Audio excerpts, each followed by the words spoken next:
The scene starts with a group of friends having met together. The chaos breaks in when a man starts to attack people in the group randomly. All the people around gather around confused about the situation of why the fight was going on. The girl from the group yells out questioning who he was and was he hitting up her friends. At that instant, the man recalls who he was, claiming his past thought that he was a webtoon artist. He was Jian Kim, who was working on completing a series of the webtoon. He appeared to be tired and seemed to be packed with much work that would seemingly end him up to be dead in the coffin. Passing over the room, he gazes over his small cute sleeping daughter Jian Kim, who was a preschooler kid. For some moments he kept on gazing at his pretty daughter, who was angelic when quite asleep. After some moments, the baby gets up and Jian Kim just tells her that he was finishing his work and didn't get to sleep the whole night and thinks of getting sleep now. But his daughter doesn't hear him and she starts about the games they could play, and thinking of those, she finally decides to go to the lot world. Upon the whole convo going on,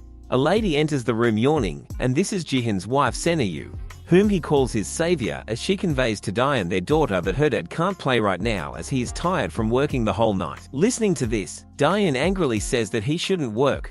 Her mother says that if her dad wouldn't work, how would they get money, and how we would have yummy food. Then the child says that she can be the one to buy it instead. Listening to this, Senayu tells her daughter he worked the whole night and he is tired and has to get rest now. Saying this, she pulls her daughter away from him and takes her out of the room, and she keeps yelling that she wants to play with her dad. After a moment, he was left alone to sleep, finally at peace. For a few minutes, he dozes off and wakes up to the sound of cleaning and finds his wife beside him and asks what time it is, and she conveys it is 11:30 and he should have slept more. Jihang states he wanted to see her daughter, but his wife says she has gone to preschool. He demands to get her back home, but his wife says they wouldn't allow her to take her in between the lessons. He keeps on annoying his wife to go get her, and finally pissed, his wife agrees to pick her up. On the way to school, his wife says to stop in front of the store to get coffee for the teacher. He keeps thinking about the games to play with his daughter, and suddenly there is a crash by a truck over his car, and unexpectedly he dies in that accident. He roams around as a soul, has to watch his grieving wife and his preschooler daughter in mourning attires. His memory flashes as to how much he has left to do with her daughter. As time passed by,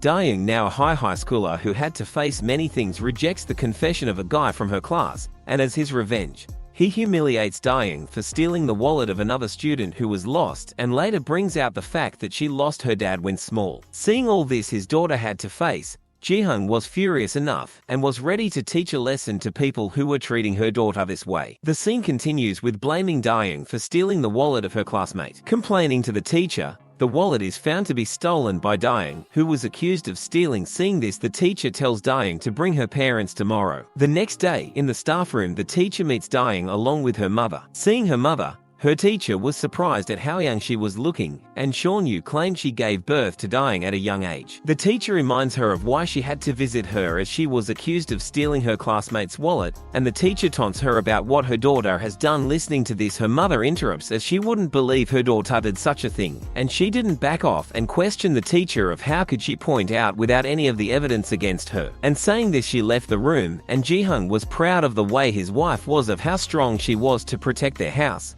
All the situation around, despite the gossips around her. Jihang's room was left as it had been since he died, and he was resting over there peacefully when he heard a sudden yelling of his wife calling Daehung, as was telling her to get ready fast and not to be late on the first day itself, as she was going to attend the new school. Since the day Jihang died, his wife would place a bowl of rice at the place where he used to sit. Dyan comes out to have breakfast and Jihang's soul follows her, and they both get disappointed with how Shornyu again made the seaweed soup, saying that it was good for their health, and this dialogue repeats for ages. As Dyan gets ready to go to her new school, Jihang watches on how beautiful his daughter has become, and Dyan believes that her dad would be cheering for her from heaven, and Jihang already claimed that she was doing her best already. At the school, the teacher introduces Dyan as a transfer student from Yuldo School and offers to occupy the seat that was empty, and which a student was late as usual. Later, all the boys look out for the new transfer student Dyan as to how pretty she was, and seeing this, Jihang was trying to protect her daughter by blocking their view despite being the spirit. Whole of the class was in chaos when a guy entered and appeared in front of Dyan, claiming himself to be Hong Jae-ho, who was the class president. He asked Dyan to be free to approach him if she had any questions regarding anything. Later, Hon Ji-ho asks Dyan if she likes to come over as he would show her the whole school, and she agrees to it, and they move out of the class. Yeji, who was the popular girl from the class, suggested to her friends would they hang out with the new girl in their class. Then Yuji's Gan along with Dyan visit a store where all smoke except for Dyan. Seeing this, Ji-heng's spirit was pissed the student who was smoking around, and suddenly he stops by a door as he hears someone speaking about the new person who seemed to be he was Lee Sangreol from Jintu High School. As Dyan grew older, she was left alone as she didn't have anyone to lean on, but no, as she got up to high school she got friends around.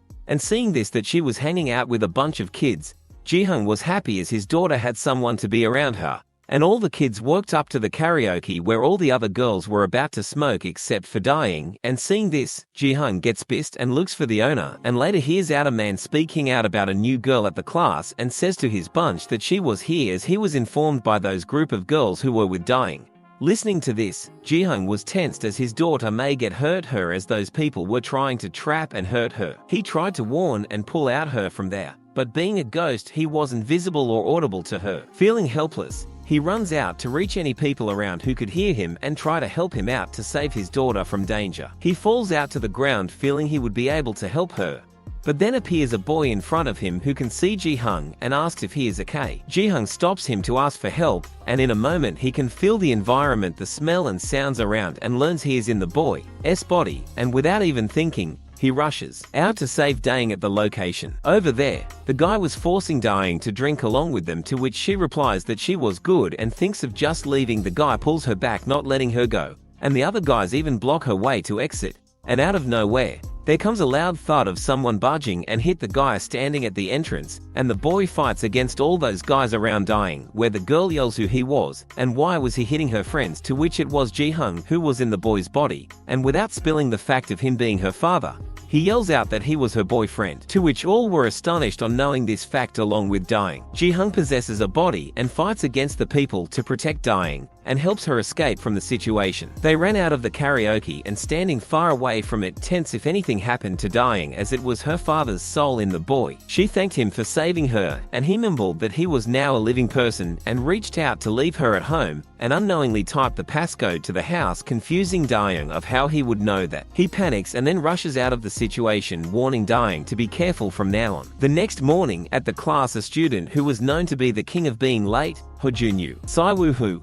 his best friend, questions him about the reason for not attending school yesterday and says that his homeroom teacher was mad at him. Hanjun later explains his situation and does not consider him a crazy person. He feels like a strange person who finds himself standing in between nowhere and comes to his senses later. Listening to this, Saiwoon was wondering if this matter would be understood by his homeroom teacher. Then Dyan passes them, and Hanjun looks at her but ignores her, leaving Dyan strange. Then she learns that he isn't a different person from the one whom she met the last night who saved her. Later, after a while, the boys' gang shows up, the ones who tried to harm Dyan, and then they start to punch Hojunyu. Himself being unaware of why they were doing it to him, he yells in agony, and the other boys start to torment him for what he had done to them. Later, he starts to resist as if turning into another person and stops them and starts to taunt them as if they had nothing else to do except bully others and for what their parents paid for them for their schooling. Saying this with a grin on his face, he threatens them to get beaten by him. Hojun plans to teach them a lesson as to how those gang boys turning up to be bullying him. He stares towards the guy who looks like their leader and plans to attack him first. An instant, he sprints towards him, and when he is about to attack him, he was pushed down on the floor, and all the other boys of the gang start to stamp on him as if how dare he had to plan to attack them. He was called to come to them during break time as they were about to leave for their full-term classes. During the class, Seun asks Hanjun whether he is okay after getting beaten up by those people, and notices the fact that those people had tattoos over them which belonged to the 12 Zodiacs upperclassmen. Hanjun looked confused as he had no idea of them, and Saiwoon was ready to explain to him that they were the strongest 12 bullies of the high school each year, in which each gets paired with an animal as school tradition. After getting themselves tattoos, they are kept alone to choose their gang among themselves, and Saiwoon says that these men who attacked Hejun were a part of the upperclassmen of the Monkey Clan. Saying this, Swoon gets terrified as to why he would have gotten pinned up by those dangerous people. As the class was done, Kahoon proceeds to get up and take a visit to the class 11 people to see the end of this situation he was in. Scared, Siwoon suggests him to rather open a school bullying case. Hojun tells Siwoon not to let the teacher know and thinks that this is going according to his plan, says that if this wasn't ending they'd be bothering Dyan and looking at her, but from her view she thinks Hojun is someone who always picks up fights at school. Thanking Siwoon and addressing him, the boy with glasses worrying Siwoon that he hit his head hard, Hojun moves out of the class and plans to attack Anchovy's vulnerable spot as he thinks he has weak physicals despite his strange surface look, and then everyone gets distracted by it.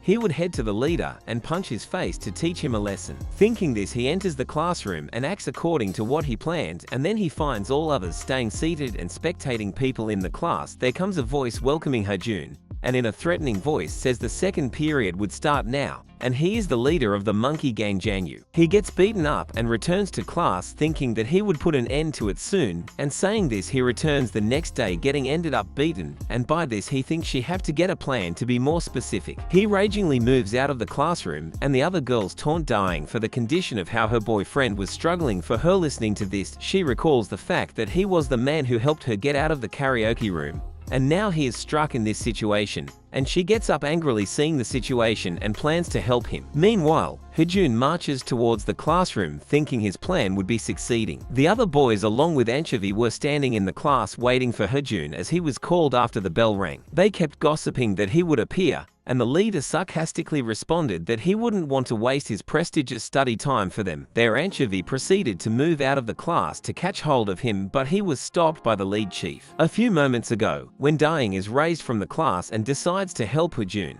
Siwoon is scared by the fact that Hojun will end up getting beaten by the monkey gang. What he will do later, he catches sight of the notebook on Hojun's desk and starts to read it. This was the plan where Hojun decided to fight against the high schooler. It has all the points to target the leader, and he should not get noticed, so he would enter through the front, and knowing that he would be far away from the leader, he decides to hide and march towards the leader, and saying this he pulls up his sweater and starts to bumping all along the hallway. While all were waiting for him, Hojun then appears suddenly in front of the leader and throws a punch towards him, but within seconds he gets kicked in his face by him, forgetting that his feet also existed. All turn towards them surprised at how he got to enter the class, and Hojun ended up getting beaten badly. He turns to apologize to him, but soon in a moment he throws a fist towards him which apparently is dodged by, and Hojun then catches him. The leader proceeds to punch him and tells him to get him off. All the leader wants to drop Hojun dead, but the moment Hojun realized it, he was raged upon how H felt miserable after Deda, as it was Ji-hung's spirit who was fighting him, so he refuses and chokes him hard, leaving him unconscious. Seeing this, Avchini rages up. The moment Hojun turns toward him, he settles down with his chair slowly, and all start to disperse and flee from the situation, threatening the whole class that if anyone went near Dyan they would die. Saying this, he works out of the school and there stands Dyan at a distance, seemingly feeling sorry for how Hojun looked, who was her father Ji-hung's spirit who fought against them earlier. She thanked Ji-hung, who was in Hojun, for standing up for her, and her father apologized to her in his mind for not being able to protect her all along. And in a moment, Hojun comes back to his senses and yells in pain. He accuses Dae-hung of what she did to him as if she beat him up, and creates an embarrassing scene at the moment, listening to which she stands there with an awkward expression. Her dad's spirit within Hojun speaks to himself of not being able to protect her all along, and the moment he opened his eyes, Ji-hung's spirit was lying over the crossroad near the convenience store, and he learns that every time he sneezes he comes out the body and reaches the next day morning scenario. And without wasting his time, he rushes to reach the place where Daying was. Then Hojun comes to his senses and utters in pain as to what happened to him and questions Daying about what she had done to him, like beating him as if he was a stranger to her, putting up with an awkward expression. Terrified, Haron kept on searching over the net as to why he was experiencing such a weird event, as if he was possessed by some evil spirit or anything wrong about the condition he was right now. Ji-hung reaches the school and knowing she was safe made him relieved. The other bully groups of the school know that the monkey group lost, tag them to be losers, and continue to bully them. It was the school lunch break and Siwoon woke up Hojun whether he wanted to eat or not. He claims he didn't want to eat, and seeing this, Ji-hung's spirit felt sorry as to why he was the reason Hojun got beaten up as such, and later enters his body to make him eat. The girl gang at the cafeteria was terrified to know what had happened to the monkey gang, and later learned that it would be their turn to get booked upon suddenly Kahone flashes out of nowhere and starts to munch over his meal sitting among the group of girls. Ji-hung, who possessed Hejun, was happily enjoying his meal, ignoring their task as it was the delicious meal he got to taste. He also tries to warn those girls of the attempt of underage prostitution, but they sway away the fact with a grin that they had the Lu protection and they were protected by La and seemed boveless. The girls also accused his aggressiveness the day he broke out to the karaoke, and he could also be arrested. But smartly, Hejun also states he was a minor with an evil grin and warns them that he would be watching over them if in case they ever troubled Dyan again, he would make their life no less than hell. He even tells Yeji to have her see weed soup repeating the dialogue his wife used to say, and saying this he moves out of the scene. The scene opens near a K entertainment where there are a bunch of girls who are cheering up for someone. The man states that it was his father's company, and how would he keep out for such a debut? The man works towards them, thanking them and apologizing for making them wait, and claims to them that he would use much of the effort to improve himself, and that he was a high schooler Kwak Ji-ho from Jinul High School. He was pretty popular among the girls, supported him, and he had a die-hard fan base, and he returns to his training session and cusses as to how dumb they were even after all. He was one of the zodiacs of the Monkey Clan. At the school, Ji-hung possessed Hejun was confused as to where this kid lived, and he seemed lost about where he would go now. As he walks his distance, he is stopped by Daeong, who calls him up for a talk and talks him to a deserted place. There Daeong pulls up the fact of him being some sort of superhero, and out of curiosity just comparing as to him being any Spider-Man-like hero. Confused Ji-hung of Hejun seeing his daughter like this thinks she was watching too many movies and being dramatic. Putting this aside, Daeong pulls out some antiseptics and bandages out of her bag and hands them over to Hejun. Seeing Ji-hung was pleased by his daughter's kindness. At the OK Entertainment, Kwak was just pissed by how those ugly fans used to always hovered around him, and he had to act as if he was pleased in front of them. He then enters the hall with a person who questions him why he had to go through the door, and Kwak answers in an attitude way as to meet those ugly fans of his. And his manager then reminded him of having a performance on his schedule, and he had to do his best before the president returned. With a creepy smile, Swank turns toward him questioning as if he wasn't doing well enough. He then enters the room of other members who were practicing for the event, and Quank just apologizes to them for being a bit late. Later he puts up his attitude again as soon as he leaves the place, and he just enters the room pissed and cussing everyone he had to face all around and blames his father for the position he was right now. On the other hand, both Haron and Dayon are kidnapped by Swank members, and they step over their members. He reaches out and looks over Dayon in a nasty way, and pulls her face, to which Hejun gazes him with a death gaze. Seeing this, Quank was teasing Hejun what the gaze he was giving to him and started to fire him up, after which Hejun punched him hard in the face, throwing him up all along the other side of the room. And the moment everyone witnessed this were terrified of what happened. Quank woke up with an evil grin on his face, as if he was ready to put up a good lesson for Hejun.